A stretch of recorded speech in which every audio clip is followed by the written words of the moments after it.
Going to call to order the April 10th, 2018 of the Lake Mills Public Works Board meeting. Misty, could you take a roll call, please? Mr. Pickard? Here. Ms. Schmidt? Here. Mr. Temperley? Here. Mr. Lair? Here. Ms. Wolf? Here. Mr. Reich? Item 3, correction and approval of the minutes of March 13th, 2018. I'll entertain a motion to approve or amend the minutes. Motion to approve. Second? Go ahead. I think that, Vicky says second. yeah. We'll make this a roll call vote since Robin was gone. Ms. Schmidt? Aye. Mr. Temperley? Aye. Ms. Wolf? I'll abstain, I wasn't here. Mr. Pickard? Aye. Mr. Lair? Aye. Motion passed 4-0. Item 4, questions and public comment. I just see staff. So we're on item 5, discussion and recommendation on a preliminary plat for Crestview Meadows, parcel 246-0714-1814-025, which is just more houses in the Brookstone subdivision, which is not unexpected. It is kind of unexpected at that location. Oh, it is? Yes, this was the commercial parcel that was up on the northeast end, that was apart from Brookstone to Harvey Road along the south edge of County Highway B, Lake Street. And it was originally laid out as a commercial part of the PDD. The church bought it several years ago and rezoned it to RD, and then got the church allowed to be on the site. Now, they bought 13 acres. And believe it or not, come to find out that anything over 10 acres is taxable. And of course, we tax them. And so they were interested in selling off that portion that was over 10 acres, and they had it a CSM done a number of years ago. You mean the church? Yes. Oh, okay. Parcel this section off, All right. and they've had it for sale, and the market has now gotten tight enough that people are interested in subdividing these lots. It has advantages. It's already got water and sewer and streets and electric. There's services will have to be run over, but in general, it's a pretty easy subdivision to do in the location. It's pretty consistent. Well, it's absolutely consistent with what's in the neighborhood, and it works well with the church next door.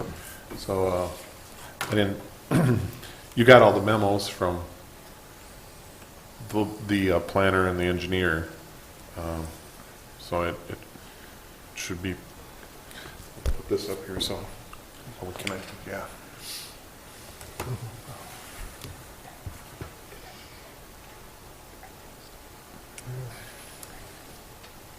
So originally that was supposed to be commercial. I forget what. It was like a Originally, gas one time it was talked about being a quick trip. quick trip. Or something like Something Something like along that. a gas convenience store, and the lot across the street too. And those are the two. The church bought the one lot, and the other lot's still vacant. So, but you pretty much, the church is using it as an open area. They'll keep the whole 10 acres for future expansion purposes and open space. So this is very consistent with the build out of Brookstone. I think all the staff is comfortable with it. What's it currently zoned at? RD? Is there a plan to get it rezoned? Yes. Okay. Once you make a recommendation on it, it goes to the Plan Commission. The Plan Commission actually has the preliminary plat and the rezone up at their next agenda. And then if it goes through the Plan Commission, it goes to the City Council, and then we start over again, because then we go to the final plat. And of course, the final plat has a lot more detail to it. But that gives the rezone enough time to go through the 3 readings, that by the time we get back and go through the final plat, the rezone should be done. And they're just asking for an R4-1, an R14, excuse me, which is standard. And the lot sizes are consistent with that new zoning? Okay.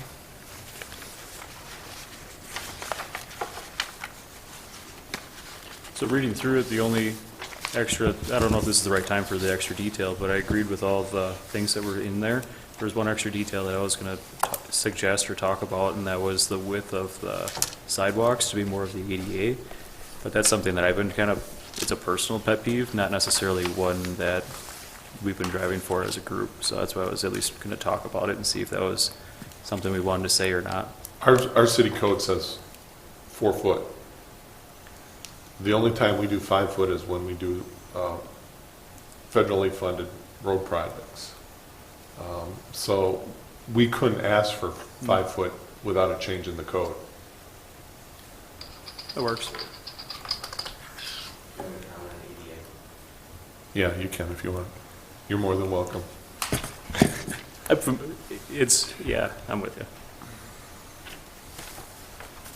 you. So you're correct in the kind of blanket statement that ADA requires 5-foot sidewalks. However, there's a caveat to that. You can have 4-foot sidewalks if every so often, and I think it's less than every 200 feet, you have a place where people can conveniently pass each other. Well, you'll have that with driveways in the right-of-way. So it's not perfect, but it certainly is something that you could bring up or it is in the sidewalk width is also in the subdivision code, so it is something that you can give a recommendation on to the plan commission.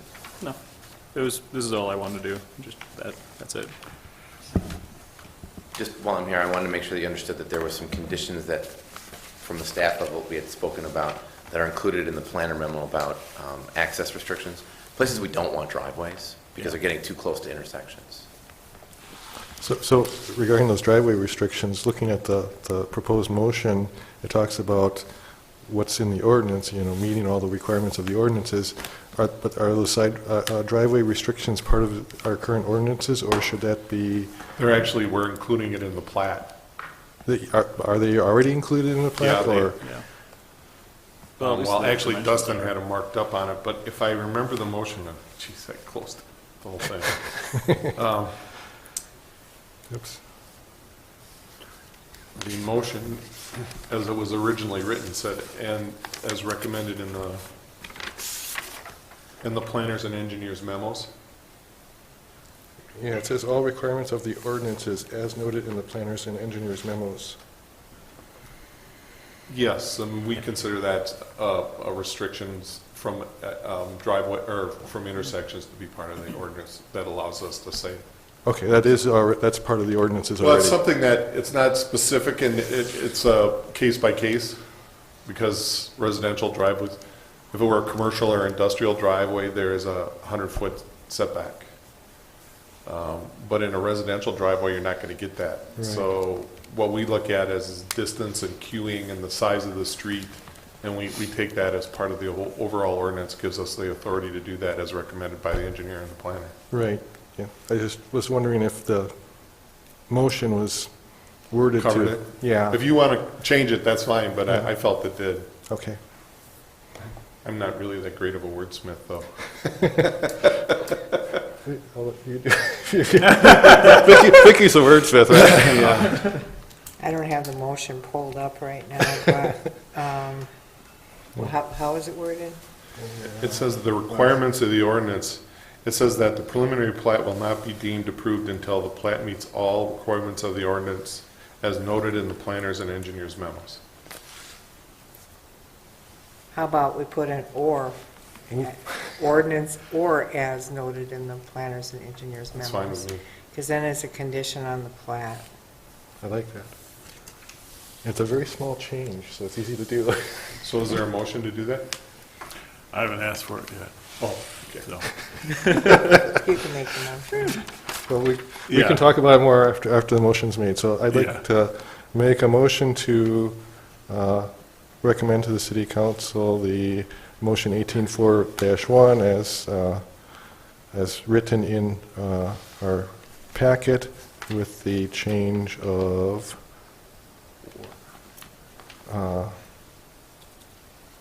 last sentence, requirements of the ordinances or as noted in the planners and engineers memos. So your motion is to amend the Yeah. motion? Adding one word. Section 2 there, yeah.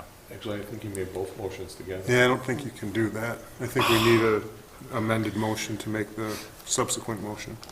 Yeah, so just make a motion to amend that. We have to make a motion to approve 18-41, Okay, and then it'd be a follow-up motion to amend it. okay. Motion to approve 1841. Second. Now, we call for a motion to amend Nope. it. Have a vote. Have the vote. Well, don't you make, Oh, you're going to, it's You not, have to amend it. correct. yeah, No, I know that. Correct. motion to amend to add the word "or." Requirements of the ordinance as noted, or as noted in the planners and engineers memos. You get that, Misty? Is there a second? Second. Now we can further discuss or Yeah. vote. No, we don't need to discuss. So, everyone comfortable with it? Straightforward? Since the Public Works Board hasn't seen a plat in a long time, I just thought I'd mention for 2 cents worth that when you approve a preliminary plat, as it goes through the process from the Public Works Board to the Plan Commission to finally the council, then they can't move things. The roads are pretty much where they are, slightly if the terrain calls for it, but basically, just so that you know, when you're approving this, you're basically approving the layout. They have a right to build it. It's a concept. As a preliminary plan, it's a concept. But Once they you have- get to the final plat, then everything locks in. But Well, if unless it, 236 has been amended since I retired, I think preliminary plat still gives them the right to build what's in the preliminary plat. if there's no big To Vicky's changes. point, yes, it's the preliminary plat is the first big hurdle, and it gives you a certain right. And then if you submit the final plat within a year, and it substantially conforms to the preliminary plat, Right. then you are kind of bound to approving the Right. final plat. There may be, to Steve's point, some minor changes that may occur as they get out there and do a little bit more engineering, field engineering on some things. You might see a lot line shift slightly. Obviously, easements get put into the final plat, so everybody knows where they are. Usually don't get bogged down with electrical easements and such at the preliminary plat level. You are looking at kind of the big picture, as Steve said, the concept, but it does have a fair amount of validity the moment you approve it. Thank you, The Justin. last one we did was Dreamer, and that was in 2008. And so it's been 10 years since we've looked at one. This is not a great one for talking about the overall layouts and things, because they're not going to change the Yeah. streets. No. Can't change the Or the water or the sewer. The only thing that they would look at modifying slightly is how they do their stormwater, if they even need to do any. So this one isn't the greatest one. We probably will see a couple in the next several months that will be more along the lines of that concept, where it's a broader picture. But again, we have seen past preliminary plats on those items, and We have seen some on that North Brewster Drive type thing. We had some, yes. that was more recent than the last 10 years. You know, Well, you're talking about the apartment buildings? They actually did that by a CSM, and you got to look at the site plan. Because there were so many, it was such a large development that there were so many public infrastructure issues that we wanted the Public Works Board to weigh in, because there were some things that were done in that development that we wouldn't have typically done in a normal development. While the through street is designed to handle emergency vehicles, it's private, so it's constructed to a little bit different standard. It's not an urban section. The water main does run through it, but it's not in a public right-of-way, it's in an easement. There's an area to the south where they actually have, I think, 40 lots, but they're conceptual, so they're just showing on a lot that's just one big lot now, with an easement through it for the water main. So But we made them kind of lay out the conceptual, saying, okay, we want to see what you're really planning on doing with this in the future. So that wasn't really a plat then? That wasn't a plat. Right. So- But it did have some of those bigger issues. Right. Some of the ones we'll probably see in the future, we've seen in 2002, 2003, and they'll be back again. So those are, they're not quite what I would consider full, brand-new preliminary plats, but they're close enough, kind of like Sherwood Hills, northwest. That was, we'd seen that before as a Phase 3 of Sherwood Hills, and they pretty much kept it in exactly the same form, except for the requirements that the town now had to add on for stormwater and those types of things, so they made a few changes, but other than that, it was pretty much the same plat. It'll probably be what we continue to see for a while until all those areas are built out and people are now looking for new areas. I think we do have one that'll probably be in the next year or two. Yeah, but it's totally different than the one, it's on the same site as Dreamer was, but it won't be a single-family subdivision.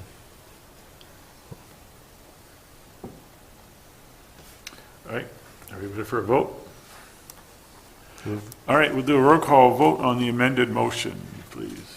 Mr. Temperley, Aye. Ms. Wolf. Aye. Mr. Pickard, Aye. Mr. Laird, Aye. Ms. Schmidt. Aye. Motion passed 5-0. Up next, The original motion, right? the amended. Was it, so did we do the amendment or the whole thing now, just now? No, We you just vote- did the amendment. Yeah, you voted to approve the amendment Now you have to finalize the first motion. As amended. as amended. All right, okay. Another roll call vote. Ms. Wolf. Aye. Mr. Pickard, Aye. Mr. Laird, Aye. Ms. Schmidt. Aye. Mr. Temperley, Aye. motion passed 5-0. All right. Item 6, compost study presentation. This came from the city council study, because obviously the yard waste site is not big enough anymore, correct? Or It's too public. too public?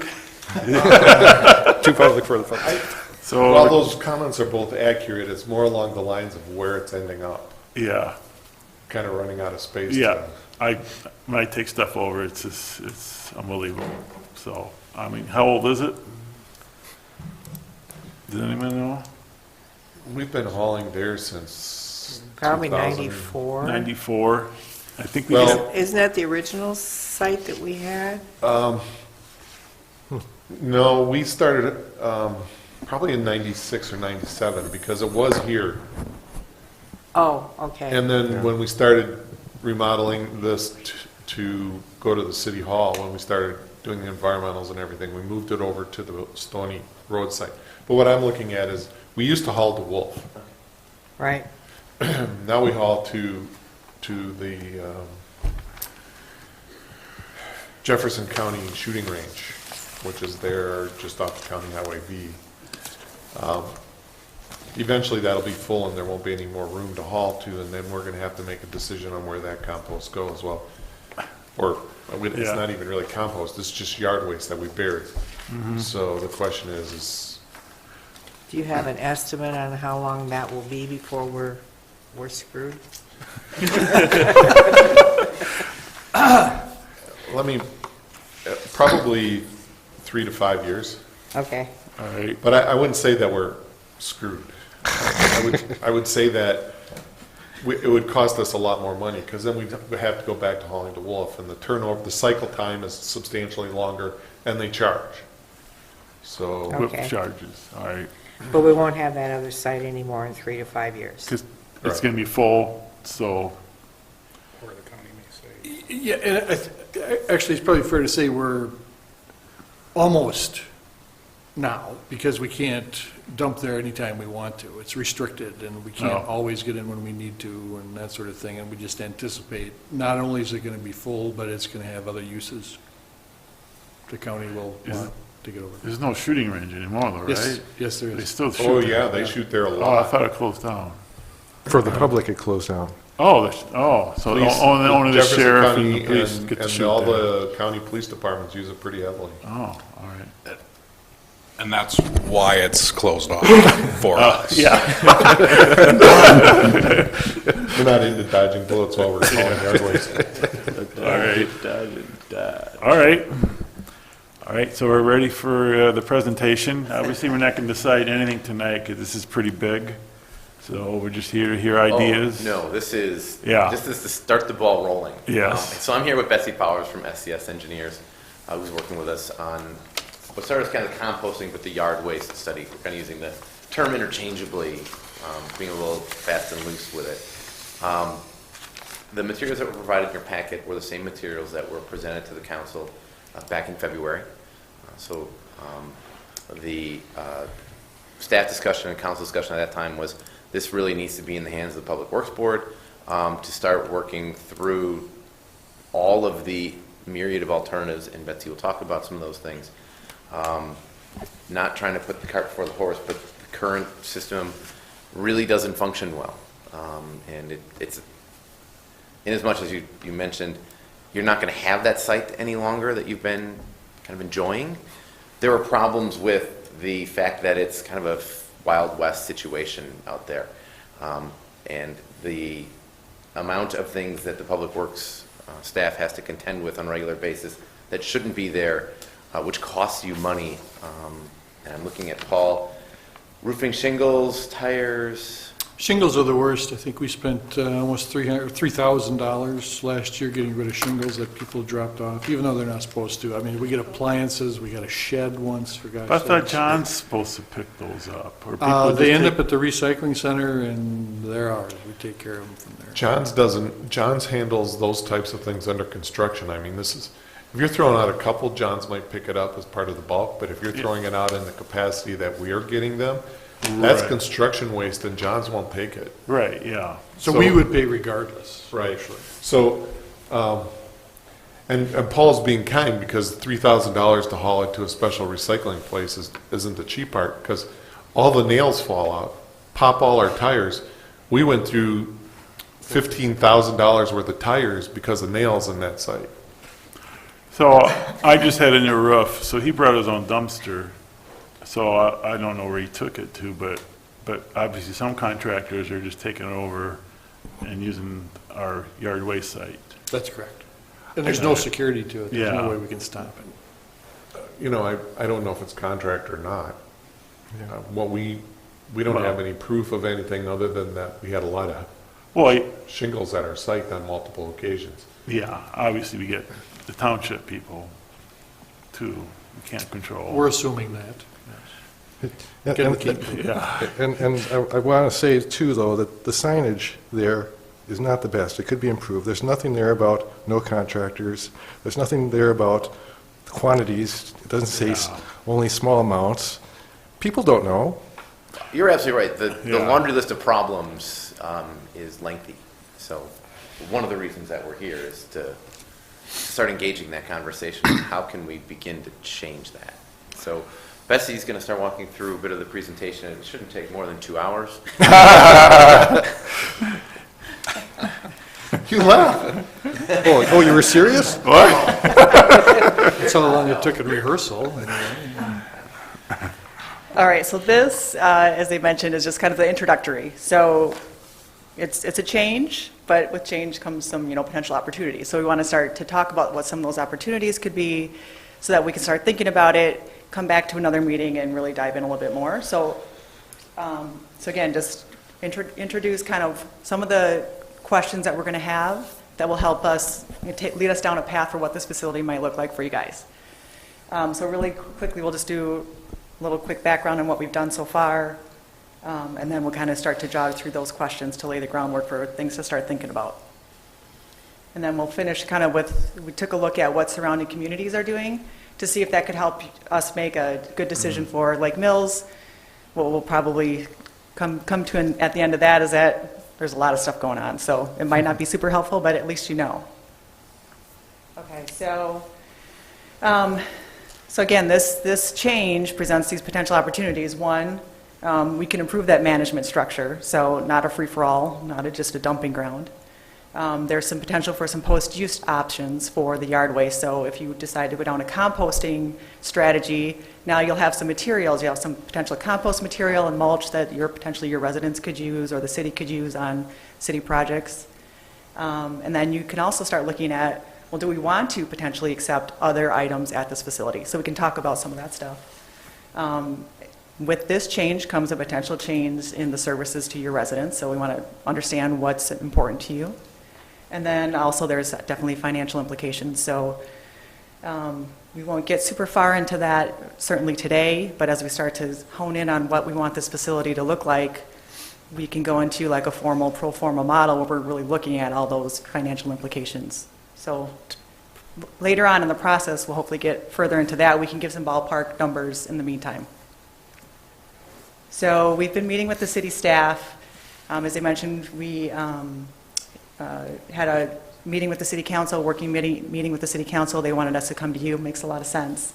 We had also prepared a preliminary review of some of the yard waste management alternatives. I believe that was one of your handouts. We won't go through that in detail unless you have any specific questions about that, but we just kind of laid out some of the groundwork for what some of those options are for the city and what they entail. So now here's where we're getting to the meat of what we want to really get you guys to start thinking about, what we're looking for feedback on. So the type of facility, let's just go through each one of these. So there's multiple options here for what this facility can look like and how it can be managed and operated. So the first option could be a facility that's owned and operated by the city. So they'll secure the property, run the facility. The second option is similar to that. The city could own it, but they could hire a contractor to come in and actually operate it. Another option is to join together with some of the other municipalities in the area. So you could either start a new one on your own and see if anybody else wants to join in with you, or we could be reaching out to some of the other communities around here that already have a facility in place, whether it's a composting operation or just a temporary storage option, and see if you can join in with them. And then what the last option we see is the city's facilities serving as a temporary storage facility. So you would allow the yard waste to come in, but you would not be composting it. You would maybe send it off to a third party where they could do the composting at their facility. So there are like landscaping companies, some others out there that do that for other municipalities. So that is certainly an option for Lake Mills as well. So kind of briefly, and some of the stuff is in your handouts, kind of the big picture, this just trying to give you a big picture view of what like a compost facility, if the city owned and operated compost facility requirements might entail, versus a temporary drop-off location where it would then either go, say, to another municipality that would compost it, or again, a third-party private entity that would compost it for you. So you can see just from a big picture standpoint, for the facility to run, for the city to run a compost facility, there's certainly more inspection, monitoring, reporting requirements, so more staff time required, versus just serving as a drop-off location. These next two slides are just to kind of give you an idea of what a layout of that type of facility might look like. So this would be one where you're serving as the compost facility. You're going to accept the material and compost it on site. So you'll have room to create windrows where the material will be composted. You'll have a final stockpile area for the finished material. You'll have an area for a public drop-off, and certainly there'll be like potentially some stormwater management area at the site. This would probably be somewhere in the range of 5 to 7 acres versus a drop-off facility where, again, you transport the collected material off-site for composting. Similar, you'd have some areas for the public drop-off. You'd have areas for storing the material temporarily, and probably some stormwater management again. That would probably be somewhere more in the range of 2 to 4 acres. So the next question is, okay, we'll take the yard waste. Do we want to potentially take any other materials? You've heard people are dropping off other materials at this current yard waste site. Do you want to be able to provide an opportunity for a managed system to potentially take other materials? So that could be food waste. Maybe if you're going to compost on site, you could consider taking food waste in as well. biosolids, like from a wastewater treatment plant. And then we can go into other items like electronics, any C&D waste, tires, shingles, that kind of stuff. Do we want to open it up to all that kind of stuff? These are things we want to start thinking about and engage conversation with you guys to see what the priorities are. And then we even get to the really basic question of who can use the facility. Is it residents only? Do you want to potentially allow other non-residents to use it? And contractors. Do you want large quantities of yard waste coming in to your facility or just limit it to residential?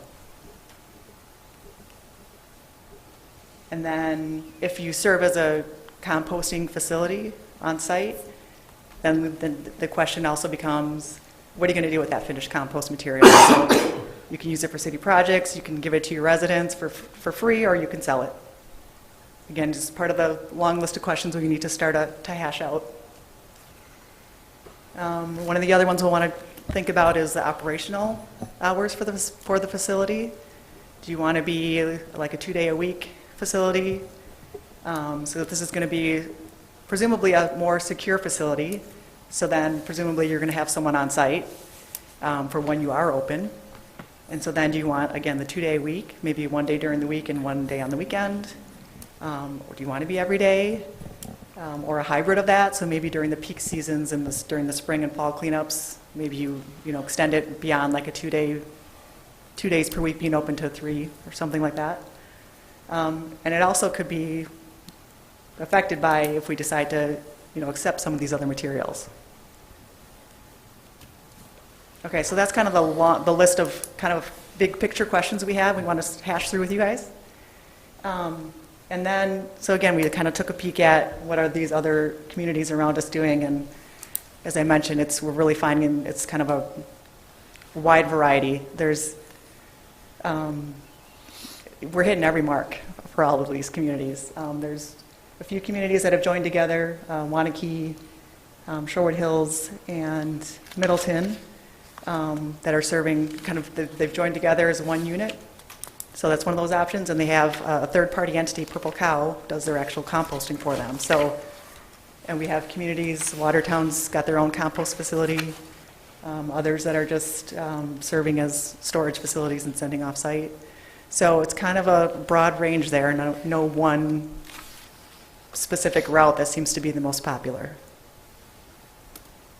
So there's certainly other handouts we had in your exhibits, but given that we just kind of wanted to keep this kind of an introductory meeting for you guys and lay out these questions that we have. I wasn't necessarily going to go through all of them, but we certainly can if anybody would like to go through anything specifically. Let's go back to the beginning. Yeah. Then we'll just go through. Remember, we're not deciding anything, but board members, feel free to blurt out your feelings or what information you'd like to see at future meetings. So if you go back to the beginning of the presentation.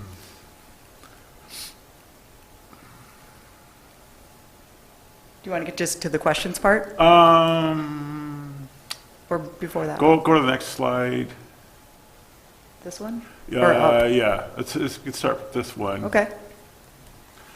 So obviously, if you decide to have contracted out, we have to haul it, right? There's Not necessarily. no. You contract out the hauling. It's true. Which, if you look at the other two options that they were talking about later on, like, those are worth hauling fees. Do we know how many local compost facilities there are? I mean, roughly, from what you guys were proposing, there's about 2 that are relatively About close 2 or of them? interested. Well, you didn't ask whether people are Yeah. interested, did you? Yeah. Right, we hadn't conducted that kind of community study. I will just mention quickly, Dustin, I did run into a gentleman from Watertown at a recent conference, the streets director there, and was talking to him about their compost facility. And his point to me was, yeah, we'd be totally interested in joining together. He's like, we have a facility here. I think communities need to join together to make the finances work. And then So there's I'm Johnson happy Creek to- then too also, which is even closer. Yeah. Yeah. Jefferson. Yeah, I just want to know what's available. I mean, people say government shouldn't do it, private sector should, but the question is there something in the private sector to do it? But We look at the Main Street bid, we only got 1 bid, so I just don't want us to The other thing to consider is, what do we do with our sludge? It goes on farmers' fields, right? Yeah. Farmers consider that an asset.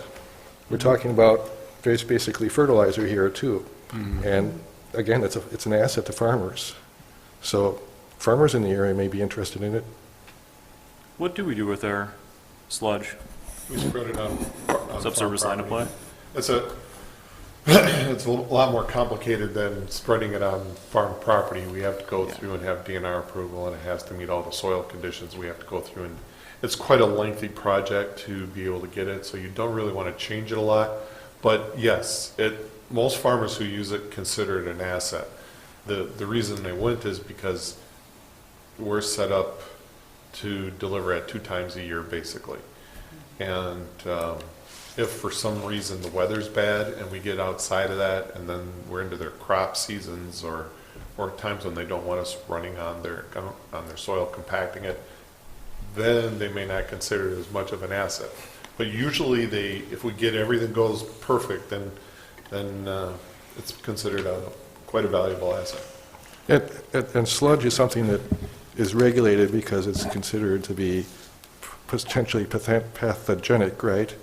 So it has to be injected into the soil. Right. Whereas leaves, they could be dropped off at a farmer's site, and he can spread them on the field whenever he wants.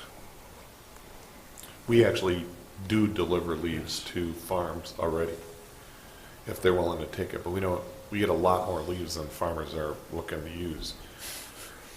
So how do farmers call and say, hey, do you got any leaves? Yes, they do. And do you advertise it to farmers and say, so potentially there's more out there too? Potentially. Yeah, the biggest users right now are the chicken farms. Well, that might be increasing. Yes. And just to note, we contract the sludge. We take care of finding a place for it, but then we contract the hauling and the disposing of it, if you will. Okay. So it's a hybrid, I guess, as you're describing, kind of a thing. So we kind of need numbers to look at, right? To really. Well, that's what we're kind of looking through, is to see what the preferred options are and what you're considering are issues that we should be looking at and considering. Yeah. That's why she's going through and asking you to think about these, so when we meet again, you can sit down and say, yeah, I think this is the issue that we need to focus on, or we want this type of information available to us as to, the debate about going to another city, in my opinion, is, okay, why don't we just haul it to Wolf and drop it off? Well, what's the cost comparison? Yeah. Right. So if I can kind of rein in a little bit, it's hard to give cost when we don't know what it is you want to collect. So I think an initial conversation we have to have is, what is it that what level of service do you expect to provide to the residents? And is there anything above and beyond that? So kind of going to materials accepted. Yeah. In my opinion, the third bullet point is above and beyond, because we use property tax, and the whole concept of a property tax is a fee to maintain property. So obviously, everybody has leaves and branches on their property. Well, I would say that's not true. Not everybody has trees, and some people. Who's that? Yeah, I don't have any And- trees. I got my one city tree. So obviously, the number of leaves varies greatly, and then some people. Well, yeah. And then some people compost their own leaves, and they don't cost the true. city any extra money. Some people drop off their grass clippings every week. Yeah. Yeah. So I- it varies greatly from property owner to property Right. And I owner. think that's the conversation that has to be had from the Public Works Board, is what level of service do you feel that the city should be providing to its residents? What's the level of expectation that they will likely have? So then we can start kind of honing in on some of the details on what the site would need to look like, what the various options are, and the potential costs associated with them on the operational end. So that's like brush and branches, tree clippings, anything that's less than 6 inches in diameter, Yeah. or 4 inches, depending on the This- equipment this- size. And then food waste, because food waste does well in composting-ish. for the most Yes, part. it does, but that's totally an option too Makes as well. I makes mean, a you wouldn't higher have to. quality compost for sure. But not necessarily biosolids, because when you get into the biosolids part, that's a different class, and that's not necessarily something we want to get into. Well, you go to the store and buy Milorganite, that's biosolids. Yeah, So, and that's coming out of Milwaukee, so I would say that if we're gonna have a biosolid we're nowhere near the chemical issues that vast majorities, we're basically a residential community with a couple food producers that really are contributing, that's it. The manufacturing doesn't contribute much at all. So from that standpoint, our biosolids would be a great addition. You're not going to get rid of it all in there, but if you mixed a little bit of it with your composting material, you would raise the quality of that composting material from marginal to pretty substantial. Is there any issues with regulation on that? Yes, absolutely. Everything that we've stepped into now is at a higher regulation. Let me put it this way. We're probably at a regulation level higher than we're currently functioning at. But it's certainly being done. People are, using the biosolids in the composting facilities. Do you know and- how many people, how many communities are doing that? Do you get any feel from that? Yeah, I don't have a number. I know the city of Appleton, though, we were just talking with them and working with them. They're moving forward on looking at composting biosolids, and that is highly triggered by some limitations on the land spreading that they're seeing coming through.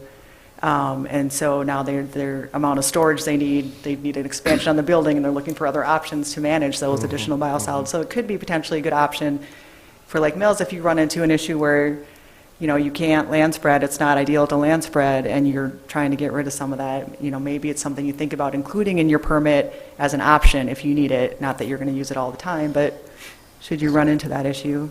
Well, who would be dumping off food waste and biosolids? I don't see people taking over buckets of Right. food over. Agreed. We would I be mean, the biosolid provider. Yeah. From the sewage treatment. Right. Food Yeah. products, but you'd be surprised how many people restaurants will drop will- off food product. Okay. food products also include pumpkins. Yeah. And of course, you Right. can always make this scalable, right? I mean, you can just look for at least a property that gets you started and make sure that it's big enough that if you want to start incorporating some of these other items, that you can do that down the road. So we even need an estimate of what the local restaurants would want to dump off. It's a choice whether we provide that service to them or not. Right, yeah, but I'm hearing though, if we had food waste, it could make it more biodegradable to But maybe benefit. we could start with It'll just make it a a higher compost site and run that for a couple of years so we know what we're doing. Yeah. And then Okay. start adding some of these That's things why she's on. talking Right. scalable. All right. Yeah. Okay, I understand your comments now from the newspaper. All right. And if you're, part of the conversation then comes down to what's the idea for the post use? So you're saying you want to like a higher quality compost, but in the end, are you just going to be giving it away to your residents anyway, not charging anything for it? Or do you want to be able to charge something, so you are looking for a really high quality compost? Those are things that we'll need to hash out, but. Do we have enough use for it internally at the city level? For compost, Yeah. not really. I don't know that parks would use a whole lot. We're kind of in between. We've talked a little bit in the past about how much sludge we've got and how much, like, Milorganite, if you will, it would make, and we're kind of in betwixt and between. We wouldn't really make that much, but when you consider that we've got, a 400,000 gallon tank of sludge, that's still 400,000 gallons of stuff we get rid of twice a year. So I don't know internally we would use everything that we would produce, but I don't know if we would produce enough to make it worthwhile to sell. Would we also have the option of just giving away or selling wood chips? Or does it all have to be mixed Well, in? Yeah, no, it's more definitely. than wood chips, though. And wood chips, you want clean. Remember, we have leaves and grass clippings and everything else thrown in there. We got every type of wood that you can think of, rails. And so when you're looking at this, you're not getting a clean wood chip like you would be looking for using in a landscaping project. So then our Parks Department probably wouldn't have a lot of use for the other stuff. Well, you're looking at landscaping wood chips, or you're looking at compost, which is a fertilizer. So when you're getting into, that's why the conversation is when you're just using wood particles and leaves, you get a pretty low quality compost fertilizer. Once you add food product to it, it ramps up pretty substantially. And then when you use biosolids in it, it really ramps up. It becomes a very high quality fertilizer. Right, but I was asking, in addition to that, could we also have wood chips available? Rob chips a lot, so does. The electric chips more than that. The Rob is really seeking very high quality wood chips, so he doesn't even, it's very rarely that he uses his own wood chips. He usually buys them and then tries to fight the people off who think those are the free wood chips, if you remember, Clark. Yeah. So I didn't ever take any. And the wood chips we do have, I mean, we give them away now, and the same deal. They go to a lot of farmers. They're good for bedding, apparently, so. Yeah, the wood chips that are at the yard waste site aren't very good quality. no. And this wouldn't change much from that anyways, because you'd use it, That's correct. if you were mixing in the biosolids, you'd be mixing it in with that. Yeah. Get you the more quantity out. My concern was more so that if we start going down the composting side, I don't want to have to pay to get rid of it. So if we can't get the residents to take it, if we had enough internal pull to pull the rest without having to pay to dump it out, that was my concern. For sure. But that might be one of the advantages to working with another community, where 2 or 3 would have enough to do that. Well, and I tend to disagree a little with Paul. No. We use a lot of black dirt, and we've had a lot of black dirt available from the industrial park. We could make it a higher quality black dirt by mixing it with the compost if it were a high quality fertilizer. And we would probably have a better product in the tree lawns that people would be happier with than we're getting now. And we get a lot of times a call, well, this isn't black dirt. Yeah. Oh yeah, it's black dirt. No, it's not. And we have that argument all the time. And if you mixed it in and it became, I think you'd eliminate that problem. So, and we'd also go through our black dirt a lot slower. I know right now we have a lot of it because the industrial park was 3 feet deep. But at some point in time, we're going to run out of it. And being able to make that last and have that compost available would be a valuable product. And eventually, when we do run out, being able to use that compost will really be a substantial advantage. When do city crews use black dirt? We use it for any kind of backfill on tree lawns. The electric department uses it for backfill of trenches, et Right. cetera. As you're talking, I'm trying to think of how much we use in it. It's not totally predictable. Right. If you do a street project, then you do all that sidewalk Yes. stuff. Sidewalks, From backfilling sidewalks. sidewalk to curb. Right. Well, I'll tell you, the contractor the last year, they didn't use black dirt either.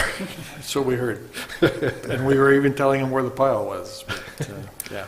So unfortunately, I guess I do have to agree with Steve a little bit on this, but yeah, it kind of goes in spurts that we will use quite a bit occasionally. If you had an excess amount of the finished compost, can you use the same place that you're storing the black dirt now to store the rest of the unused, per se? I'm going to defer to Betsy, but I would think, I'm going to give you my opinion is that it's not black dirt. Yeah. So once it hits the point where it doesn't stink anymore, Right. we could Yep. probably use that site, but you're going to want to be very careful, knowing what goes on with the chicken farms, to be very careful about how we compost. You do know, you know where we keep it now, Yeah. right? Oh, okay. And we're not going to keep it there.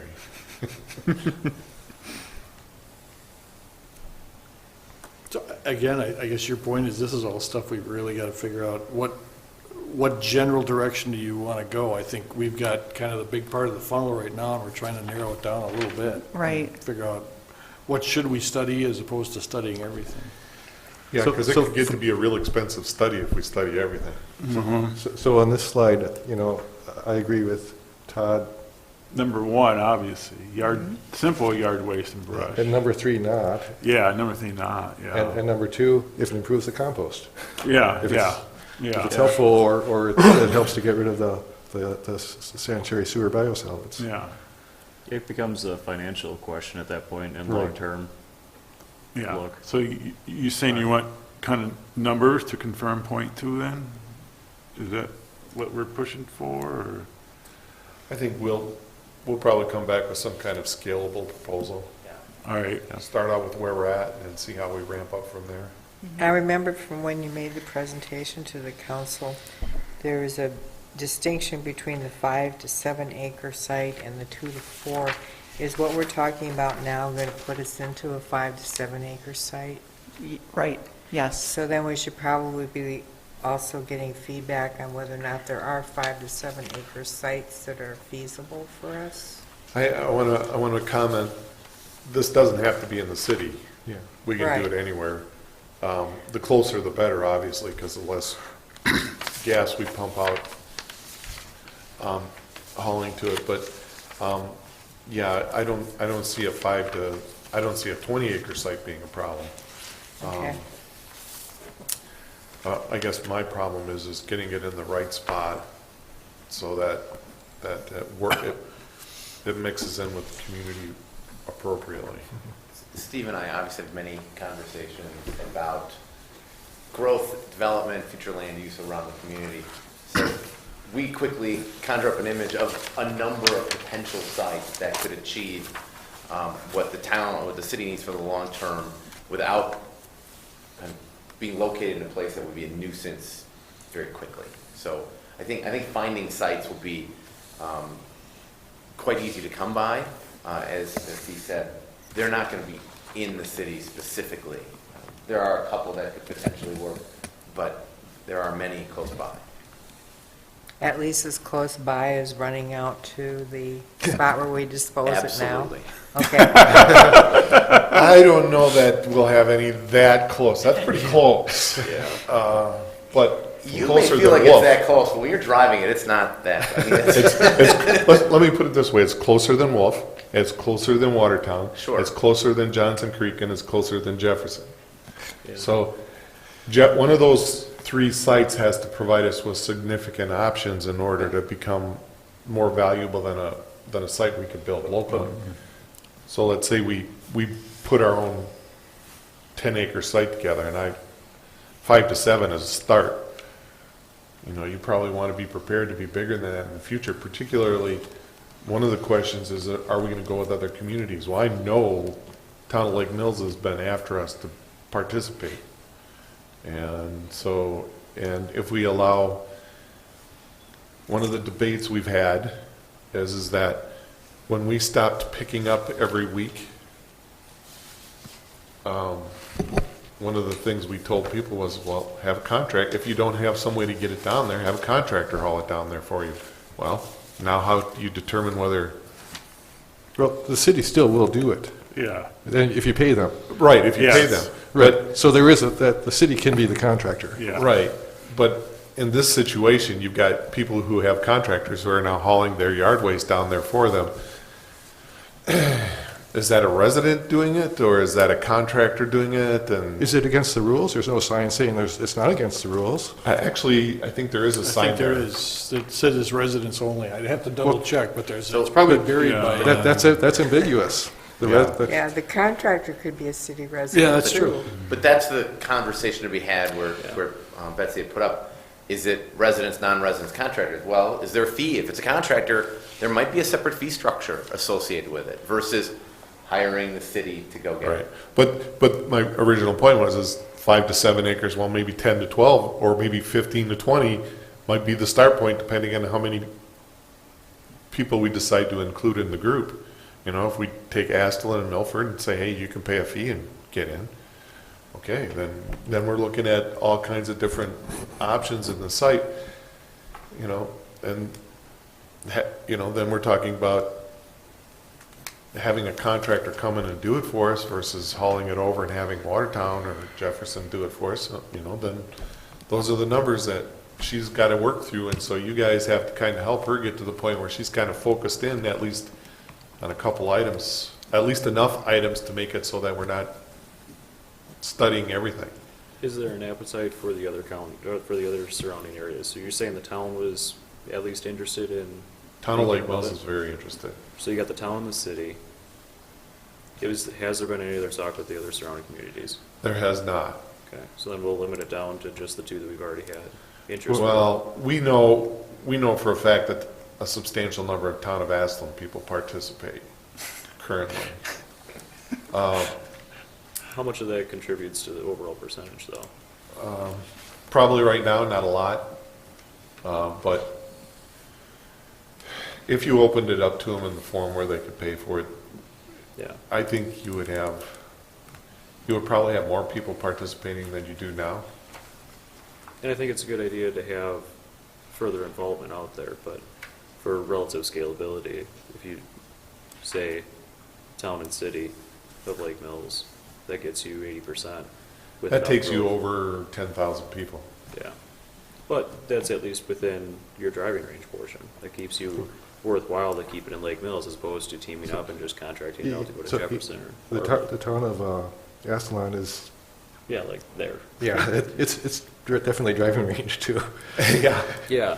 But I'm saying as opposed to going to and teaming up with Right. Crick or Jefferson. Right. I'm just saying besides town of Lake Mills, city of Lake Mills, is town of Ashland would be Yeah. the big three. But, the biggest two populations, of course, are the first two there. Yeah.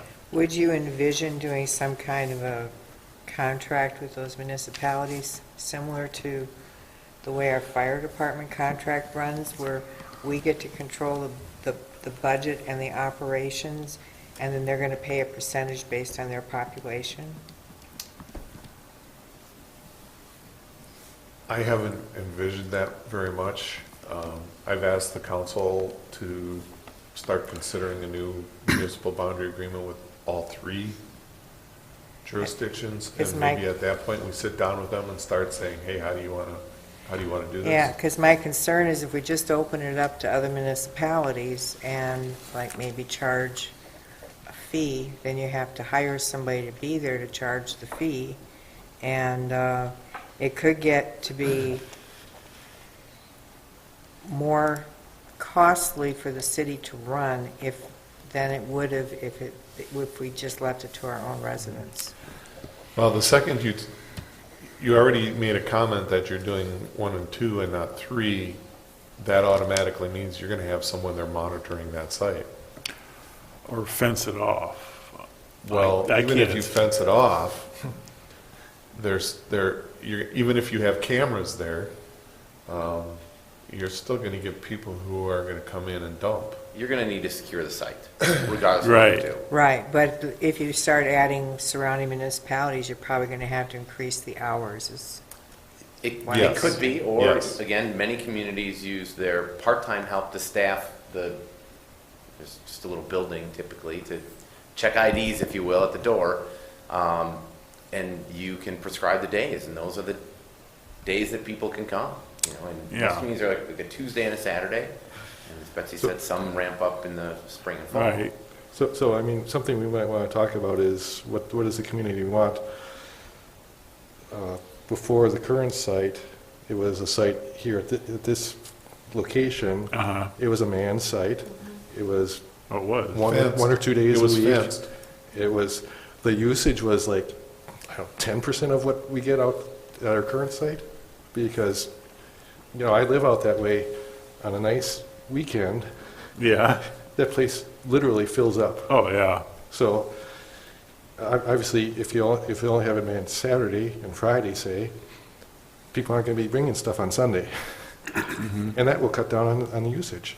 Yep. Convenience affects usage. So what's the community expectation for access? Can I follow up on that or jump in on that? We're kind of talking about how the stuff gets there right now. And I think we're kind of focusing on people will bring it to the place. I would like to ask you to consider what we pick up then, too. I mean, that's a big time consumer. It's a great service, and I'm not gonna, I'm gonna try to be as unbiased about this as I can, but our spring and fall pickup is a big time consumer, costly, again, good service. We go out and pick up holiday trees and different things like leaves constantly. So I would ask that maybe part of the discussion be do we continue to offer that service, or if we come up with some kind of a compost center where we don't have to do that, is that an option? And you're going to see in a few minutes, because Dwayne's pile of paper is growing exponentially as we talk here, but as we talk about our maintenance projects, you'll see that our staff time is getting cut down considerably because of the street maintenance project. So I'll ask you to just throw that into the mix too. I always thought that 2 times a year was a balance, because some people just don't have the vehicles to haul stuff over, so they just wait patiently for the spring and fall cleanup, so. I agree. And Yeah. some people wait with a lot of stuff very patiently, knowing that we're going to come and pick it up. you Yeah. know. So, and again, I'm not saying do or don't do it, I'm just asking you to Right, yeah, consider that's part of why the discussion. I was the one who pushed for that, at least, Well, yeah, we went from allowing them to burn, yeah, and that's what tripped the leaf pickup was, is if you're not gonna allow them to burn, you gotta pick up the leaves. yeah. And so we went to leaf pickup, and I was just surprised how far we went with the brush pickup. We had 2 guys that drove every street every Every week week. to pick up a couple sticks. Twigs, yeah, And the leaf pickup is a different situation, and right, you can force them to bag it and put it out in bags, but Or mulch and compost themselves, which Yeah. is what Yeah. I think we should recommend people do, because the transportation cost is zero. It costs the city less money. It's good for lawns. I know not everybody's going to do it. You're going to find that the majority of people then are going to burn their leaves. No, I'm not saying required. I'm saying encourage it. Okay, well, I don't have any problem with that. We actually have stuff out on our website that does say, you can compost your leaves and here's how to do it. But I guess what I was looking at is that the vast majority of people are going to pass on that much work and just rake it out to the curb and hope that we pick it up. And we just hope that they don't rake it into the curb. Are you more motivated by money if you saw how much it was costing the city to do yeah. curbside pickup? If And that's all. say if you knew that it costs, say, $20 a time to do curbside pickup for mulch, would you do it for $20? Knowing full well that it costs more than that? Well, maybe what we could think about doing is if we have the compost facility, then eliminate the monthly pickups that Paul's referring to, of the brush pickup, and then maybe do a compromise, at least until people get used to the compost facility, of doing spring and fall. Would that help? So you're not doing it monthly? More than likely. I guess, again, I don't have answers to the questions, I'm just putting the questions out. But sure, still being able to provide the service, being conscious of the cost, and the time. Time is a huge issue in that department. Yeah, that would be an option. Well, you could make all kinds of proposals. We could Yeah. say you could add 2 more guys, we could pick up all the time. Or we could do this, or we could do that. It's obviously a cost number, and we're gonna have to figure out how that works, but as long as I think we've got it down to, at least you've discussed all the issues that are up there. I don't know that we've narrowed it down. I don't think we expect it to, but Maybe when you come back, you could have some suggested survey questions for us to Sure. look at. And then maybe we would add to those questions of things that we'd like to know. yeah, and if there's other questions that you think would be good to have more feedback on, let us know that too, so we can come back with more answers for you.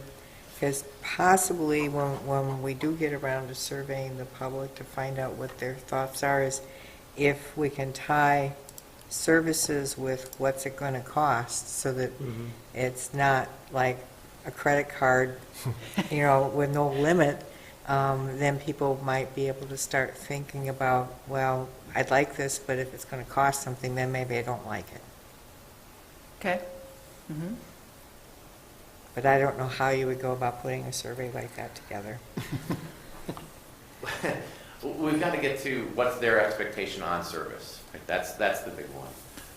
And then we can probably pepper some of that with what we're seeing neighboring communities do on what they're charging and what they're not charging, and saying, beyond a certain amount, would you buy a permit from the city that allows you to drop things off unlimited number of times, right? A nominal fee permit. Or would you rather pay nothing at all, or would you rather pay each time you take something? 'Cause if your person only goes once or twice a year, There's no such thing as pay nothing at all. well, The concept is pay it in your taxes. yes, Yeah. yes. Or pay fees. No additional fee beyond what's being covered by the general levy. Yeah, and then you're gonna have to approve a referendum that allows us to exceed the, So, but we do need to get an understanding of what their expectation is for service. Do they expect, if it's not going to be kind of the free-for-all site you have now, is their expectation that they can go there 4 times a week, 3 times a week, 2 times a week? And an add-on to that is, what days of the week? Yes, what are the preferred days? And you're Yeah. going to find, you're going to get all over the place. You're not going to get an absolute mandate from it, but you're going to see some trends, some consensus being built out of that. And it'll give you good feedback. The cost issue is one that we will have to figure out the best way to kind of inject that in, because asking them what they want versus what they're willing to potentially pay for, whether it's out of their normal tax bill, general levy versus fee, that's the thing that we'll bring back as well. Some thoughts on that. I can tell you that from what I see, living very close to Mark, is Friday, Saturday, Sunday, and Monday will be the top days. Mm-hmm. So if we were open in those 4 days, we'd probably gain the vast majority of the drop-off. And communities handle the operations differently. Some will accept things for a few hours on a Sunday, but they have their least expensive staff on site just kind of directing people. But they're not there moving stuff around with the heavy equipment. They'll wait until their skilled staff comes in during the week and deals with that type of stuff. They may have one of those people on Saturday, because it's going to be Saturday's a very busy day. But that's certainly something we can flesh out. That's a question of staff too, is that you don't put teenagers down there doing that, because people just pull them in, and you gotta have someone who's willing to stand up and say, no, you get out of here, or I'm gonna call the cops. The compost cops. We Gotta got have twigs. cops, you gotta have compost cops. Do you have enough for the next step? Did we narrow it down somewhat for you? Did we- But I mean, certainly there's more to hash out, and Well, I yeah, didn't yeah. expect that we would get to the point where we're totally narrowed down for this meeting, so I think the discussion's been good to get some we initial did feedback. chisel and off then- some stuff we don't Yeah, want. yeah, Right. yeah, so I think that's as much as we could expect from this one. We can come back with some survey questions, maybe some more big picture costs for you guys too. Yeah, And again, if you think of other things, other questions, other information that you'd like to have that would help you make some decisions, let us know, because we'd certainly try to gather No, that it's- as well to Yeah, it's help nice with to know what other discussion. communities are doing, but we just need costs. Yeah. Because you ask people what they want, they want to go back to every day. Yeah, But the question is, do you want to pay for that? And they got to see how much it costs. That's the key. yeah, yeah. Is it possible to see how much that site is costing us? Is per se a budget for the current? Yeah. I think we've provided that. We have that. We can Mhm. as Betsy's saying, some of the bigger picture costs, we can give you a picture of what you've been spending on. Perfect. Yeah, yep. I want to throw this out. Could we just create a utility, make it a utility, make it a separate budget, so it's not quite embedded with, or, You can make it Misty a, looks worried. No? you can make it a special revenue fund, Yeah. like the sanitation fund, Mhm. but then it's all fee driven.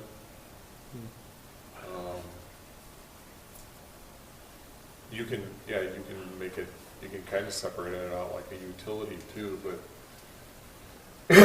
there's different financial accounting, you'd want to talk to your auditor. I think a special revenue account would be more appropriate than a utility. I'm just throwing that out as an idea, so, Probably still won't get us out from under the revenue cap.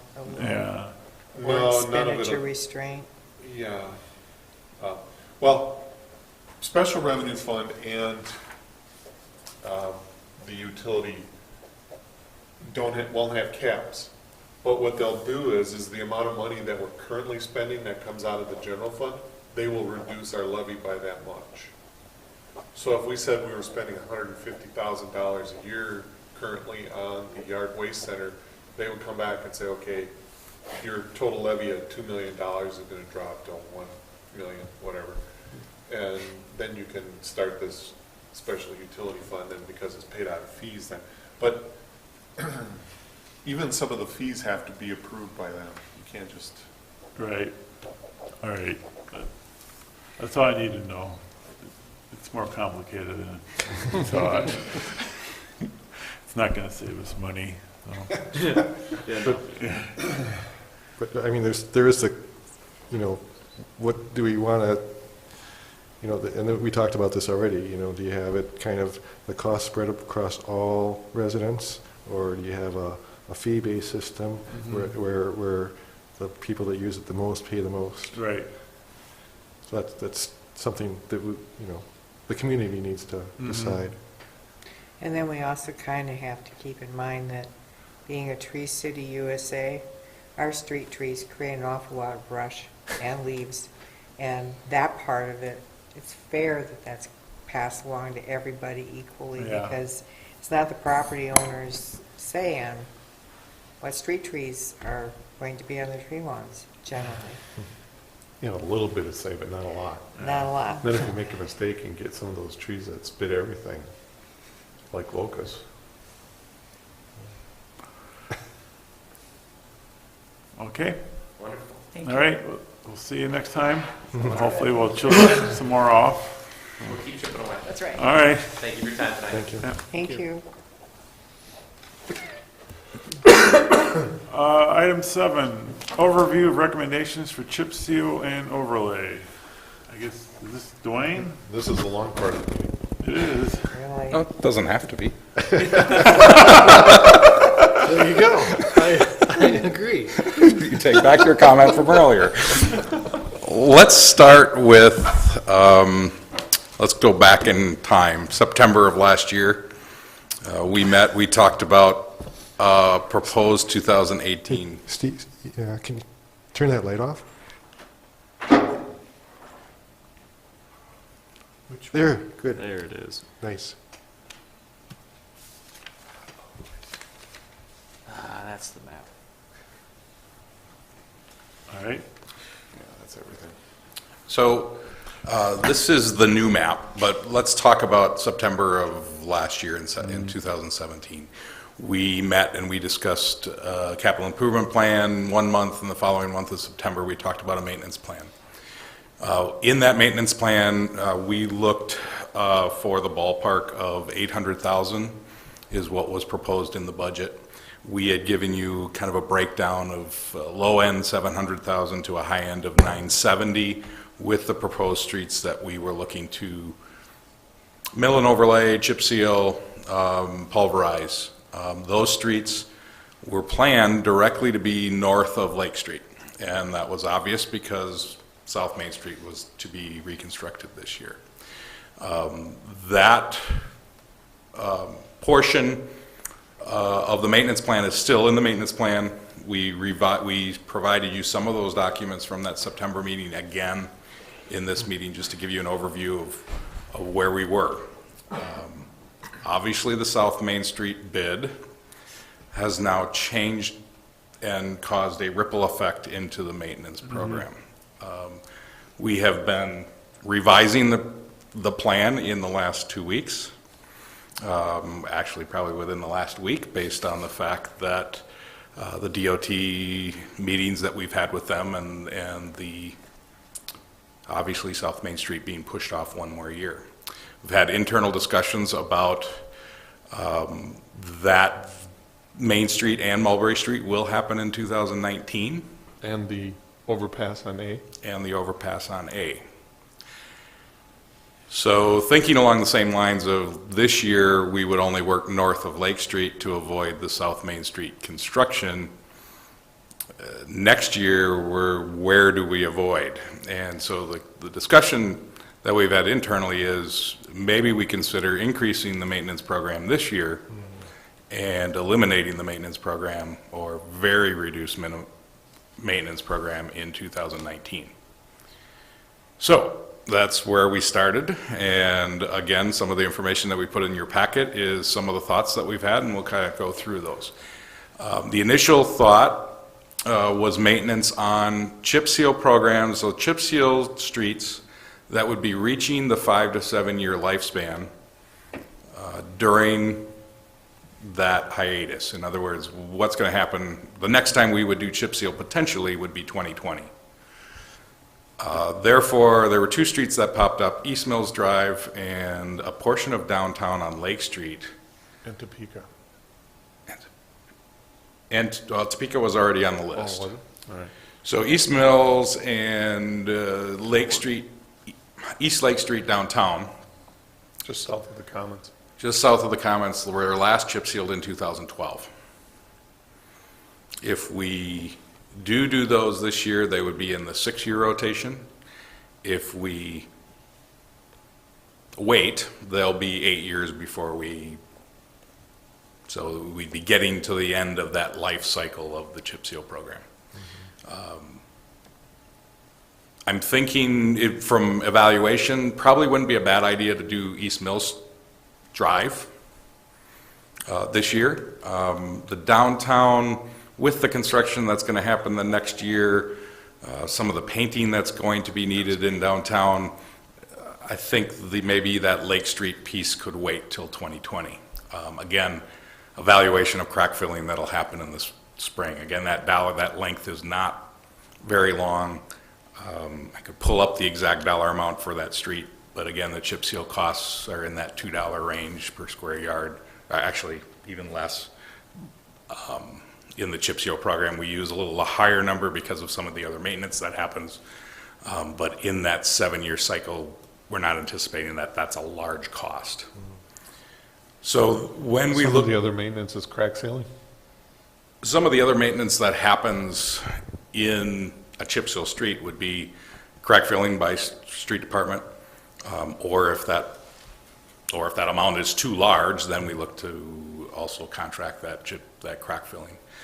In addition, when we look at the chip seal program, if there are areas that need individual patches, we'll try to get those patches done. If there are curb repairs that need to be done, inlet repairs on those streets, we'll look to do those prior to that chip seal program, or prior to the chip sealing.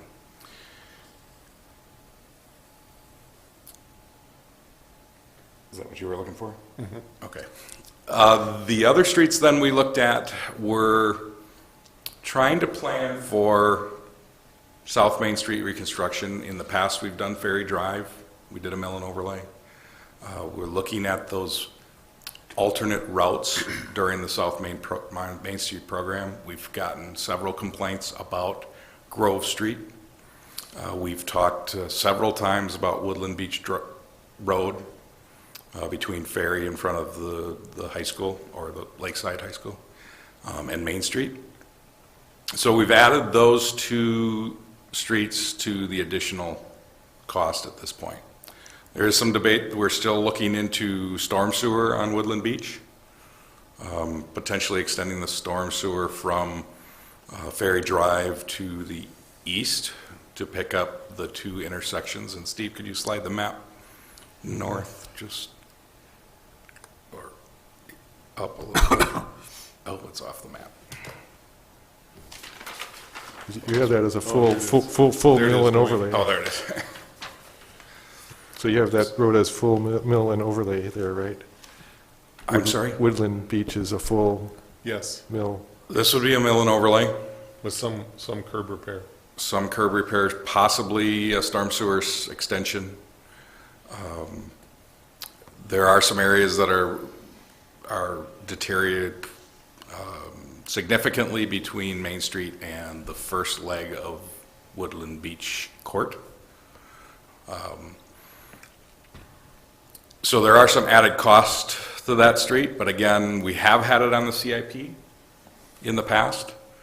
Again, the thought process is if we do not do it this year, then it will be at least 2020 before that work is done. And I think we all looked at it and said, well, Woodland Beach Road is in bad enough condition that if it's a bypass this year, by the time we're done and we can come back the next year and overlay it, well, now you're another year out, it's going to be so much worse. And this year's a good year to do the maintenance work, because next year we're not going to do any, and then the year after, it's probably a good year to take a year off from borrowing a lot of money. So you're talking about not doing a lot of maintenance for 2 successive years? Well, we're looking at not doing street reconstruction projects in 2020. We'll do maintenance, but not, Oh, okay. Street rebuild. yeah, we'll not do a full street rebuild, which is kind of where Woodland Beach was following. So we're being a little bit more selective in Woodland Beach. We're going to do just the minimum amount of stormwater ourselves, and then selective curb replacement under the the concrete contract, and then asphalt. So we're looking at those 2 streets, so as an additional, and we provided you what's called the 2018 additional chip seal spreadsheet. That includes that Grove Street and the Woodland Beach. It's in the ballpark of another $535,000 to $661,000 to the already roughly 800,000 median. So we're currently you're approaching already 1.5 million if we just add those 2 streets and the 2 chip seal streets. So we haven't even talked about the area in orange, and we can either go there or we can go into multiple other potential costs. Which way would you like to head, Steve? Yeah. Let's talk about, let's say we're at about 1.5 million at this point. Now, there's a couple of other projects that may be looked at this year. For example, you talked about Crestview subdivision earlier today on a preliminary plat. We have been in discussions, early discussions with them. That proposal would put somewhere between 6 and 8 trenches across the street in that Crestview Lane area. That street is not necessarily, it was chip sealed. I think it's getting to the end of its chip seal life, probably after this 2020. What we would maybe think about doing there is a joint agreement with the developer that we would mill and overlay that street so that we wouldn't have the 8 trench patches. They would provide some dollars to pitch in to get a new surface. In other words, we would do a 2-inch mill and overlay on that street after the patches are done. So there is some cost to that, but we are looking to have an agreement to cost share some of that cost. Again, it's a little early in that, but want you to know that if that project moves forward and is approved, we might want to hold some dollars to maybe do that. Another activity we're seeing is happening, and we've had some preliminary discussions, is Brook Street. There is a new home going in on Brook Street. Brook Street was in a deteriorated mode since that home has been going in, and we've had some preliminary discussions with them about cost sharing as well to rebuild Brook Street. Again, it's a smaller dead-end street, but there will need to be some maintenance done there. There's some curb missing, and the asphalt is really non-existent. Oh, is that on the lake? It is. Is that the house that's going to be rebuilt? It's, yeah, Ray and Brook Street. Yeah, okay, yeah, all right, Yeah, you were the one on the yeah, zoning board of appeals. yeah. So there's another, again, possible project that gets added to this amount. The next item, and Steve, we've talked a little bit about it, but it hasn't really, we're still talking about where this should come, which board this should come to, the library. Yeah. Do we want to talk about that here? Doesn't need to come here. Okay. The other cost, although this is a water cost, is all of the trenches that you're seeing throughout the city, again, with lead services. Again, that doesn't hit this budget, but it is another task that needs to be tackled under the maintenance program. But the cost is under the water utility. It doesn't hit the budget directly, but it damages the streets. Correct. So it's a coordination issue certainly, but the trenches will settle eventually. So even if we patch them after we've done them, we'll be back in a few years redoing them. So, and I think we're going to be in the hundreds, 100. 100 trenches? Yeah, once, we've got this grant money and, Uh-huh. yeah, so, yeah, it's a lot of trenches. And can you give me an idea how many streets that affected? How many streets do we have, Dwayne? I know it's not that bad. No, the best thing I can tell you, Mark, is it's going to be in kind of the northwest Yeah. area, so. But a dozen or 2 dozen, He dozens says- of streets? When he says northwest, I would say from Owen Street west, all the way out Madison Street to almost to Pine, and all the way to the lake south of there, north of Lake Street, and then South Main Street to about Milton.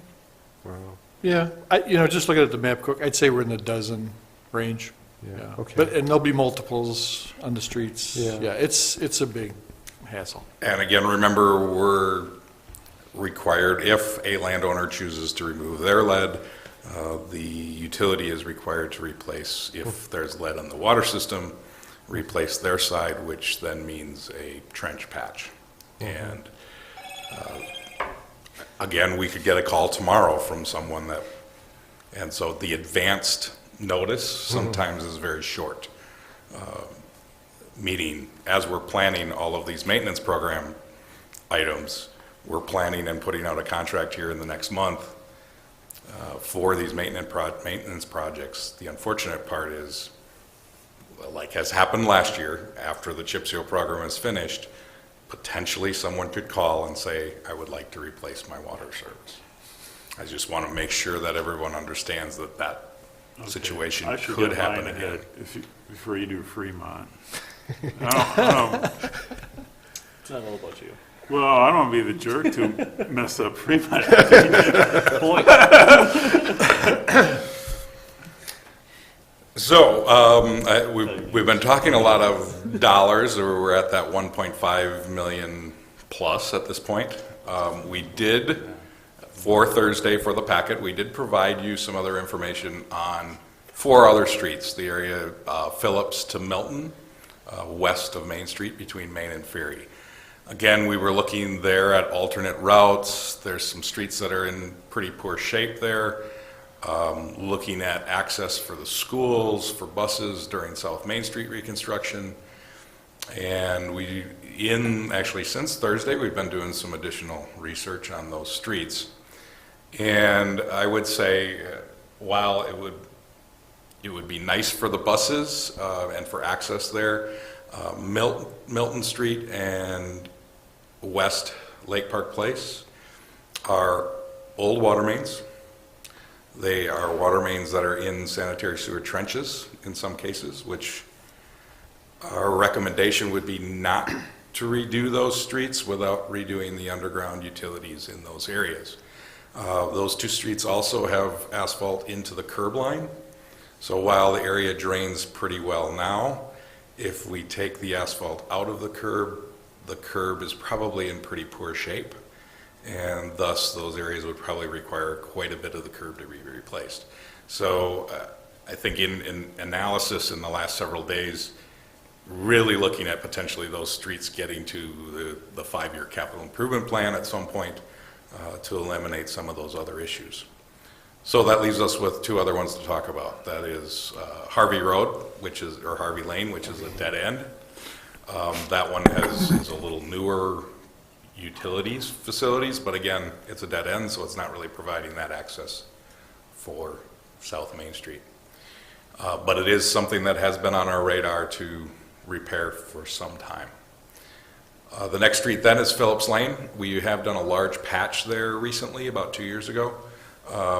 Probably a candidate for either a chip seal or probably more than likely a mill and overlay. If that is your desire to look at trying to add that. Of those four, I would think that my recommendation would be let's look at Phillips, because we could probably do one of those 4 streets for the least amount of money in that area. But again, it is probably the best of those 4 streets at this point in the surface rating. Is the budget for these proposed maintenance projects, are they already in our 2018 budget? Well, we have more than that budgeted because we have South Main Street in there. Oh, okay. So the real question is shifting it around. I mean, I've kind of limited it to $800,000 because that's what we would have spent on maintenance next year. And saving the rest of the debt capacity for the South Main Street, which we will do next year instead of having done it this year. So that's kind of the process that we were using and picking the numbers that we did is this was all this money was already in these 5-year plans. It's just shifting how it's being done. So when we actually go out to bond this year, we will not bond as much money as we had anticipated, just because we won't need as much for South Main Street. Obviously, the utilities are over $3 million for South Main Street by themselves. So when you come back in next year and you're looking at South Main Street at $3 million and North Main Street at $1.2 million for the utilities, and then you have another million, and 1.2, 1.3 million for the street portions. You're going to see quite a bit of dollars going out next year. So we tried to do the best planning we could with the dollars that were available to us. Mulberry. Yeah, not North Main. When you said North Main Street, you're just talking about the downtown section there? Well, I meant Mulberry. Oh, okay. Right, Yeah. got it.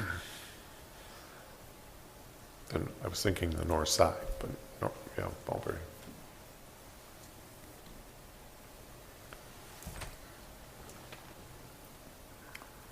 Are you done with the presentation? I think if there's any questions, As far as the Phillips Lane question, it seems like that's really budget dependent. and like we normally do in the August timeframe, we evaluate how these prices come in, how the projects are going. Each project, as you know, as we do patching for chip seal program, if there's not a lot of patching, obviously there's more dollars available. We usually reevaluate the budget in August, look at which streets we are getting completed. Are we getting all the streets that we talked about completed? Is there other streets that we should be looking at if there are dollars available in August? And we've done that now a couple of years in a row. I would anticipate we would do the same. Just to give you an idea on the timing, we are trying to put this together to add in the newspaper next week. We would then add for 2 weeks and go to opening bids in May. We would be back probably the Monday before your next meeting. We would present the open bids at that meeting and then look to council approval the following week. I believe, and I have that somewhere here, but I believe that's May 15th, second council meeting. Yeah. To give you an idea of where we're at in the time frame, that's 1 day earlier than we bid those projects last year. And when I'm saying these projects, I'm anticipating that within the next week, Dan and I will probably get the concrete plan out, the asphalt plan out, and the chip seal program out. And then follow up with aggregate quotes. And I think, what else do we have? The roof at the salt shed, those will probably follow the following month just because of timing and and the changes that we've had to scramble to make in the last week and a half. So as far as contractor expectations about when these, when they lock in their season, are we about where we should be, or should we be a little bit earlier? We strive to be earlier, Yes. always. Always. Again, The Main Street obviously threw a monkey wrench into your plans this year. it did, although we're still earlier than last year by a day. I have talked to one or two contractors who have said shouldn't be a problem. They're still anticipating maintenance projects in between all of their other major projects from the asphalt companies. So from that standpoint, am I concerned? Yes, I'm concerned because of what happened on South Main Street. Right. Am I cautiously concerned? Yes. Again, we hope that we will get All we can do is do the best we can do. good prices again, and depending on those prices, we'll evaluate the plan and program again once those prices come in next month. I think from a timing standpoint, if the contractors don't have time till later in the summer, that's not a bad thing necessarily, because then we know where most of the LSL replacements have occurred, and we can, And the Coordinate. patching, we can do the patching. yes. And like we did last year, these contracts, we try to keep them open throughout till late October. Right. And so some of these programs really allow some flexibility for the contractors to be looking at September paving, some August paving. Obviously, the chip seal program will look to have done in August. October concrete work, right? Well, I think we're going to shorten that time frame up a little this year. So we're not going to bring it quite into November like we did last year. So hopefully we'll have. Yeah. And next year it'll be 70 degrees and Of course. The other side to that, I think, Steve, you can comment on this, but I think the sidewalk replacement program for this year's contract is going to be much smaller than last year on the replacement side. However, please note that we do still have the open contract from last year for County Trunk Highway V sidewalk. We hope to be hearing from the contractor here probably within the next month of when they're going to start installing that sidewalk. That's still on last year's contract. yeah, I'll make one comment, Mark. We've never had a problem finding enough roads to fix. That's the money that we've had problems with. Oh, yeah. And that's, the city council has much better visibility and properly control over the budget, so that's where it's always been. And we continue to evaluate utilities. Had a conversation with the wastewater treatment plant department this afternoon about some issues that they're seeing in the program, some areas that may need to be looked at a little closer, of maintenance issues that they've seen that we may want to take care of as part of this project. So You're talking sewer mains under the streets? sewer mains under the streets where they're concerned about some sags, where they've had some backup issues in the past, or not, I wouldn't say backup issues, places that they've had to flush on a regular basis to prevent backups. And so we're in that discussion on all of these streets, trying to make sure that we provide maintenance to those facilities before we put a new pavement over the top of it, or at least a maintenance to those pavements over the top. Right. So to the two comments about budget, we're not yet at a point where we need to ask for more Well, To do these? to do what we need to do. No. Okay. Then it's just a You matter of would have a asking- problem asking for more anyways. Well, yeah, making sure we're not at that point. Then it's No. just prioritizing what needs to get done then. Right. Okay. And so I think the question is, are you happy with the prioritization that we're looking at, which is stay with the 800,000 program that was established last fall, add Grove Street and Woodland Beach, and possibly those two chip seal areas, or a few chip seal areas to maintain. And then depending on how the budget, or how the plans, or how the bids come in, reevaluate maybe some of these other streets that we've looked at, in the August timeframe and potentially add them to the system. I'm seeing a lot of head nodding. Yeah, sorry. What was the rating of Woodland Beach and Grove? Were they 3s? 1 second. Woodland Beach was that high? Because I mean, I remember we talked about there was like we were better off maintaining good roads to get longevity than putting money into bad roads. And Grove was definitely in the 3 category. It is. I don't know about Woodland Beach. And yes, that was the conversation. The reason we flipped is because we're going to have 3 major construction projects going on next year. And those are going to be the major alternate routes. And so we would have seen a lot of traffic, which is the South Main Street, but we'd have probably knocked that street from a 3 to a 1 pretty fast under that condition. And so we thought, give it 1 more year. Now, my anticipation is that it's going to be a 1 before we get to the being an alternate route. Grove And or Woodland Beach or both? Woodland Beach, for sure, Grove would be pretty close. So we thought, as long as we're running all that extra traffic on it, let's upgrade them now. And will the rating be after you do what you're doing? 7? 9. 9. It will be a 9, okay. So to answer your original question, both of those streets, except for a small portion by Main Street on Woodland Beach, are all 3s. There's a piece by Main Street there in that first block that is a 2. We are proposing on these 2 streets to do a full depth pulverization and regrading of that material, meaning the asphalt. So this is 1 step short of total reconstruction. This is our last. Once we get, there's even some question about what might happen in that first couple hundred feet by South Main Street, because it has deteriorated so far that we may want to put new base course in that area. The rest of the street, I think if we pulverize full depth and compact, that's kind of our program with 3s and 4s. And so What does that extend the life to then, when you do that? Depends on the maintenance.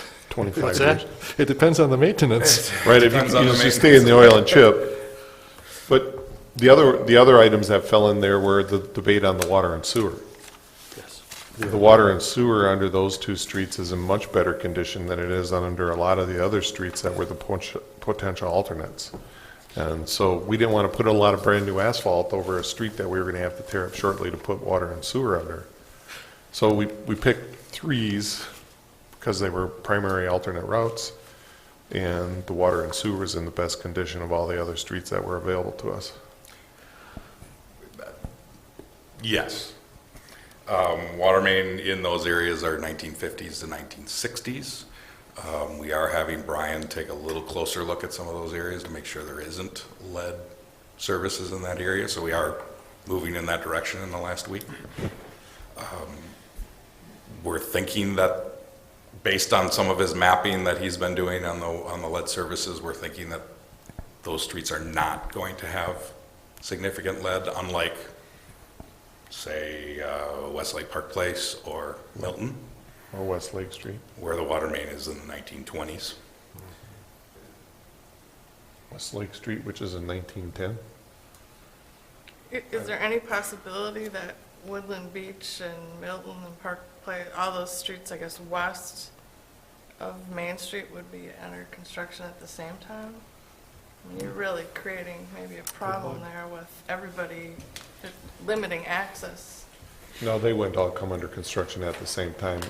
When you do the pulverization, they kind of come in and it goes down pretty fast, the grading, so it wouldn't be a significant problem getting in and out. Are you, maybe I need to understand your question, Robin. Well, Are you saying, you've got a lot of streets slated that are west of Main Street for next year, and if they were all, We've kind of pulled Milton and West and Phillips off, and Westlake Park Place, because of the old 1920 water mains. so at this point, those 4, the 4 Red in ones? this area, Yeah. those they're not included at this time. okay. And while That decision was made since this map was made on Thursday. And further research this weekend has determined that those probably should come off. The only one of those that potentially would be added would be Phillips, probably. Okay. And again, maybe Harvey Lane, but Harvey Lane is a dead end as it is. I want to go back to one comment that was made earlier about Grove Street. Now, there is some older water main up by Grove and Lake, near the Giles to Lake area. There's some older water main and there's some newer water main. Staff is concerned about a leak that they want to potentially look at water staff, and also sewer staff is concerned about potential sewer issues that they have in those general areas. Again, we'll have to work with them to do some maintenance work on the sewer side quickly in those areas. So it's not completely... But it's a short stretch. It's not like the whole street. Correct. Because when you're looking at most of our reconstruct projects in the next couple of years, it's going to be like West Lake Street, which is 1910 water and 1910 sewer from campus out to, or Church Street out to the end of the street. Well, that's a full rebuild from top to bottom. It's not like when you're looking at Grove and you got a couple spots, you can drop it and fix a couple small areas, but most of it is 1950s or 60s. You're getting away pretty easy. If the sewer utility would need to fix a couple of spots there, does the public works, the street department get involved, or do they contract that all out? They contractor. I mean, for coordination, of course, but for the work itself. It depends. They've been giving me some lists. If it's casting cover related, staff, both wastewater treatment plant staff and street department staff will probably work to replace those. If it's a small adjustment, meaning the street department has done some adjustments down to, say, the cone of a manhole to repair the brick chimney of a manhole. They've done that in the past in-house. So again, it's adding to that workload that they have. If we're getting into a total manhole replacement or some other replacement of a small piece of a main, obviously we'd be looking to, depending on the cost, looking at quotes, or if the cost is such that a bid would be required, we'd have to go that route. But that would be through the sewer utility. That would be through the sewer utility. Okay. And so again, coordination of those tasks are ongoing in the last week.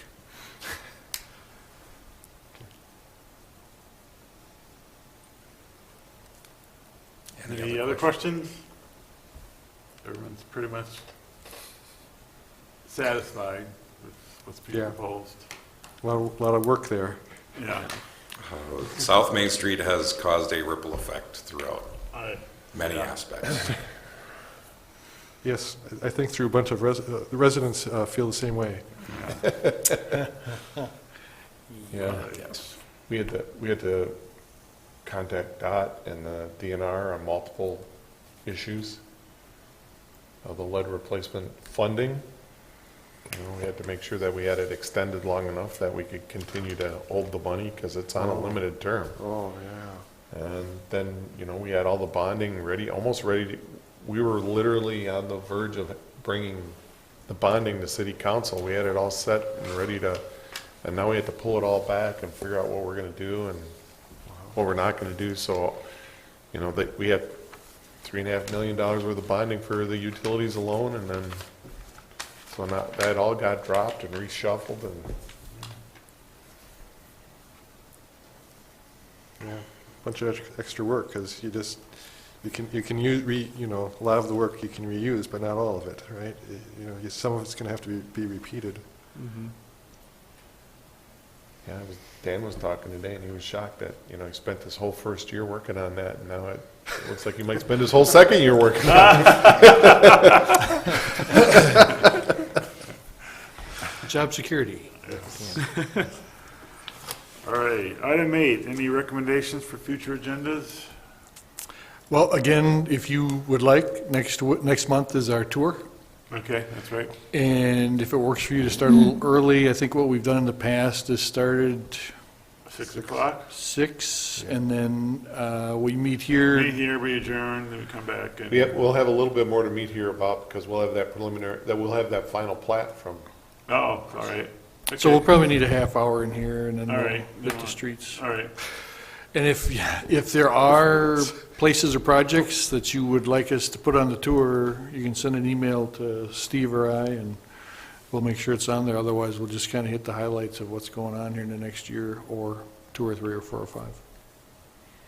And if all goes well, we'll have these bids for you Right. All to right. Oh, recommend. then it will be a little bit of time. Yes. Okay. All right, then I'll adjourn the meeting.